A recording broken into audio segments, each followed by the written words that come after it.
रयते मधुनी नव्या युगाचा माणूस आता घडतो।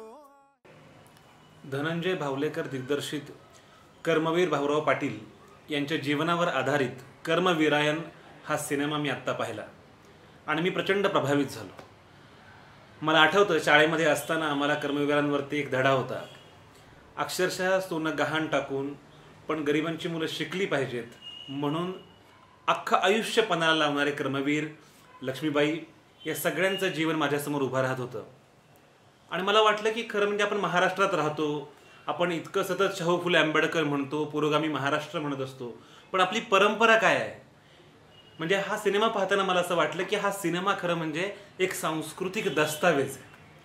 आपली मुळं शोधण्याचा हा एक प्रयत्न आहे। रयत शिक्षण संस्थेचं जे बोधचिन्ह आहे ते आहे वटवृक्षाचं, वडाचं।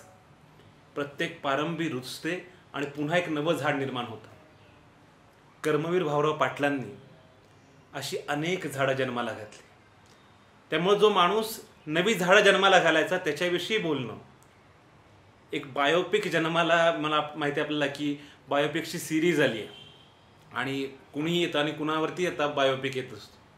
अशा वेळेस कर्मवीरांसारख्या खऱ्याखुऱ्या माणसांमध्ये रुजलेल्या, तळागाळापर्यंत पोहोचलेल्या, त्यांच्या जीवनामध्ये नवा सूर्य आणणाऱ्या माणसाला समजावून सांगणं, तो माणूस समजावून घेणं ही फार महत्त्वाची गोष्ट आहे। धनंजय भावलेकर, अनिल सपकाळ आणि संपूर्ण टीमनं खरं म्हणजे फार महत्त्वाचं काम केलेलं आहे। कारण आज आपल्याला माहिती आहे की शिक्षण नावाची गोष्ट ही एखाद्या चकचकीत मॉलमधली कमोडिटी वाटावी आणि सामान्य माणसानं फुटपाथवरती उभा राहून त्याच्याकडे आशाळभूत नजरेनं पाहावं अशी सारी अवस्था आहे।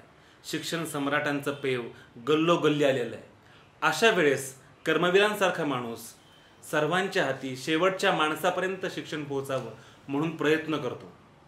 आणि हे सगळं सांगत असताना गाडगेबाबा असतील, महात्मा गांधी असतील, महात्मा फुले असतील, शाहू महाराज असतील, सयाजीराव गायकवाड असतील, ही सगळी प्रबोधनकार ठाकरे असतील, ही सगळी परंपरा अत्यंत सशक्त पद्धतीनं नव्या पिढीपर्यंत पोहोचवण्याचा प्रयत्न धनंजय भावलेकर आणि सगळ्या टीमनं केलेला आहे। मला वाटतं की अशा नव्या माध्यमांमधून आपली खरी परंपरा आणि खरं पुरोगामित्व समोर आलं पाहिजे। मी या सर्व टीमला मनापासून शुभेच्छा देतो आणि असे सिनेमे यावेत, ते अधिकाधिक लोकांपर्यंत पोहोचावेत म्हणून आपण सर्वांनीही प्रयत्न करणं गरजेचं आहे असंही नोंदवतो। रयते मधुनी नव्या युगाचा माणूस आता घडतो आहे।